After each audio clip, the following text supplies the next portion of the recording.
ambil berkah malam ini. A'udzubillahi minasyaitonir rajim. Bismillahirrahmanirrahim. Al-Babu Sadis fi Asrari Haji. Bermula ini itu bab yang ke-6 dalam menjelaskan tentang rahasia-rahasia di balik ibadah haji. Bismillahirrahmanirrahim. Bermula bab yang ke-6 pada menyatakan rahasia haji. Ketahuilah olehmu bahwasanya haji itu satu rukun daripada rukun Islam yang kelima, dan dengan dia sempurnanya agama Islam.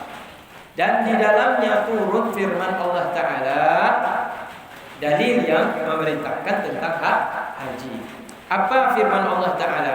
Al-yawma akmaltu lakum dinakum wa atmamtu alaikum ni'mati wa raditu lakumul Islam dinan.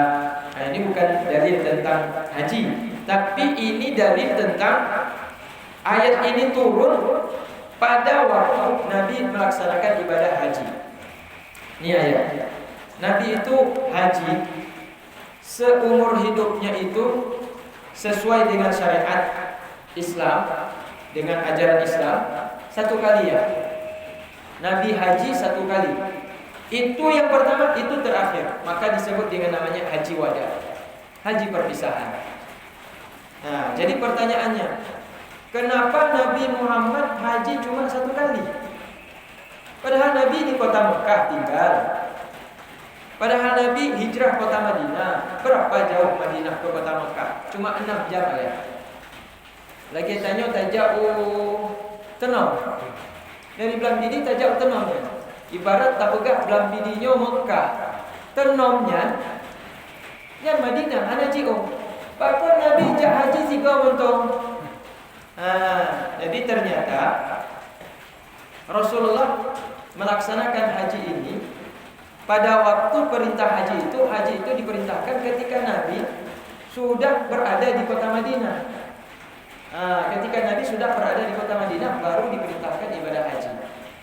Jadi haji itu baru diperintahkan kota Madinah. Artinya sesudah Nabi diangkat menjadi Nabi umur 40 tahun, 13 tahun Nabi berdakwah di kota Mekah tertindas. Karena bebas. Lagi long pakai mikrofon. Urung buat ro. Urung ledro hana rame. Tapi tak pakat but. Urung hana rame. Je tamari ko mikrofon mana didongo urung yang di jijio. Oh nak pengajian di sini. Di tengok tajak pun. Yang didongo dari mikrofon nak pengajian di daerahnya. Oh tajak pun tengok. Tapi kalau Nabi dulu 13 tahun Nabi bersembunyi dakwahnya di rumah sahabat-sahabat Nabi. Termasuk di rumahnya Arkam. Nama sahabat itu namanya Arkam. Sehingga terkenalah nama Baitul Arkam, rumah Arkam. Kenapa? Karena di rumahnya sahabat yang bernama Arkam ini Nabi buat pengajian tersembunyi, tertutup. Tutup pintu ya, kunci dari dalam. Kenapa? Karena Nabi jamaahnya masih sedikit. Baru Abu Bakar, baru Umar belum masuk juga Islam. Baru Utsman, baru Ali, baru Thalhah bin Zubair, baru Abdullah bin Zubair, kemudian Zaid bin Harisah, dan ada beberapa orang termasuk paman Nabi Abbas dan Hamzah. Selebihnya budak. Budak apalah kekuatan budak.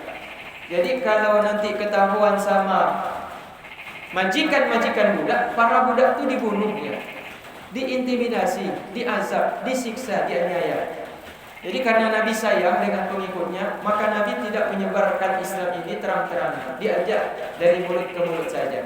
Kalau sudah ada yang mau ikut berbaiat setia, janji setia kepada Nabi, memeluk Islam, maka Nabi itu mengajak mereka mengaji itu sembunyi-sembunyi. Karena Nabi sudah tahu nih, resiko kalau pengajian terbuka, maka mereka yang akan kena hukum, bukan Nabi sendiri. Kalau Nabi gak apa-apa, Nabi udah biasa aja. Nabi udah biasa dihina, udah biasa dicaci, udah biasa diancam oleh Abu Jahal, oleh Abu Lahab, dan abu-abu yang lain, yaitu tokoh-tokoh kafir Quraisy. Nah, jadi ceritanya 13 tahun Nabi itu berdakwah sembunyi-sembunyi. Karena itulah Nabi pada waktu itu belum berangkat haji. Pertama karena belum turun perintah haji. Dan Nabi sebelum naik haji, sebelum datang Islam, Nabi sebelum diturunkan yaitu wahyu pertama, Nabi kan masih statusnya belum angkat jadi Nabi. Baru diangkat jadi Nabi umur 40 tahun. Nah, ketika Nabi usia 40 tahun barulah turun perintah-perintah hukum Islam. Barulah ada ajaran Islam. Artinya sebelum umur 40 tahun belum ada perintah haji. Lantas bagaimana? Apa Nabi ada haji? Ada Nabi haji, tapi sesuai dengan syariat Nabi Ibrahim alaihissalam, sesuai dengan syariat Nabi Ismail alaihissalam. Sama kalau ditanya ada sholat enggak Nabi sebelum diangkat menjadi Nabi umur 40 tahun? Ada, tapi sholat sesuai dengan ajarannya Nabi Ibrahim dan Nabi Ismail alaihissalam, bukan menurut ajaran syariat Islam yang diturunkan kepada Nabi. Jadi kalau ditanya Nabi ada haji? Ada. Haji sesuai dengan hajinya Nabi Ibrahim dan Ismail. Nah, kalau ditanya haji Nabi sama seperti haji Nabi Ibrahim dan Ismail caranya, syariat mereka, syariat Ibrahim dan Ismail itu tidak dihitung, tidak sanggup kita hitung. Banyak kali Nabi udah tawaf, Nabi udah melakukan ibadah haji tersebut. Kalau sesuai dengan syariatnya Nabi Ibrahim. Tapi kalau haji yang sesuai dengan syariat Nabi Muhammad sendiri sesudah diangkat menjadi Nabi, itu satu kali, itu yang pertama dan itu pula yang terakhir. Nah, jadi itu yang disebut terkenal dengan namanya haji wada ya. Haji wada, haji yang perpisahan. Itu yang pertama sesuai dengan syariat, itu pula yang terakhir. Jadi dalam peristiwa haji wada, haji perpisahan itu turunlah ayat yang paling berkesan kepada Nabi dan para sahabat. Apa ayat tersebut? Al-yauma akmaltu lakum dinakum. Pada hari ini kata Nabi, kata Allah Ta'ala, aku telah sempurnakan untukmu agamamu. Wa atmamtu alaikum nikmati, dan telah aku genapkan untukmu nikmatku, kata Nabi Muhammad, kata Allah Subhanahu wa taala. Wa raditu lakumul Islam madinah, dan aku rela untukmu Islam sebagai agama kalian. Artinya apa? Selain ajaran Islam, Nabi Allah Ta'ala tidak ridho dengan keyakinan di luar ajaran Islam. Umat Kristen, mereka menyembah Allah, mereka percaya pada Allah, menyembah, tapi tidak mengakui Nabi Muhammad sebagai Rasul, maka keluar dari Islam. Umat Yahudi percaya kepada Allah, percaya. Umat Yahudi sembah Allah, sembah, tapi mereka disuruh bersyahadat mengakui Nabi Muhammad sebagai Rasul, mereka tidak mau percaya, keluar mereka dari Islam. Walaupun mereka menyembah Allah. Umat Nasrani, umat Kristiani, umat Yahudi, walaupun mereka menyembah Allah, tapi mereka tidak mau menerima Nabi Muhammad sebagai Nabi yang terakhir, maka tidaklah sembahan mereka, ibadah mereka diterima oleh Allah. Semuanya ditolak oleh Allah. Jadi yang Allah ridho apa? Islam. Wa raditu lakumul Islam madinah, dan yang aku ridho untukmu hanyalah Islam sebagai agama kalian. Jadi ini ayat menunjukkan tentang apa ya?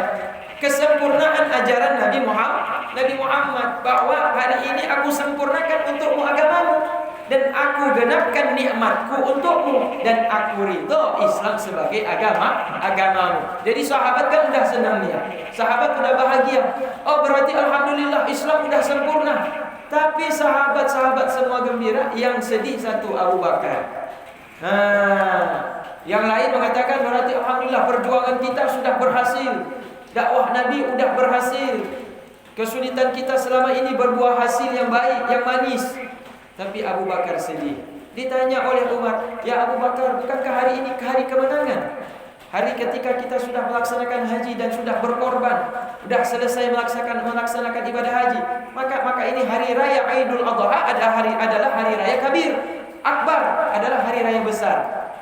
Maka di kitab kita kalau kita tanya, hari raya orang Islam itu ada dua, Idul Fitri dan Idul Adha. Idul Fitri hari raya Ashar, Idul Ashar disebut juga. Idul Fitri dikatakan juga hari raya kecil.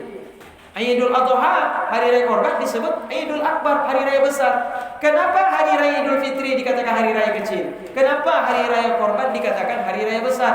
Termasuk di dalamnya karena pada waktu hari raya korban, Di situ Allah Ta'ala turunkan ayat tentang penyempurnaan, yaitu penyempurnaan nikmat kepada umat Nabi Muhammad SAW. Berarti telah sempurna agama ini. Nikmat Allah telah dicukupkan dan Islam telah diridhoi oleh Allah satu-satunya sebagai agama bagi seluruh umat manusia. Maka hari raya Idul Adha dikatakan itu sebagai hari raya akbar, hari raya yang paling besar. Maka kalau kita di Aceh ini kayaknya Idul Akbar itu hari raya besar Idul Fitri.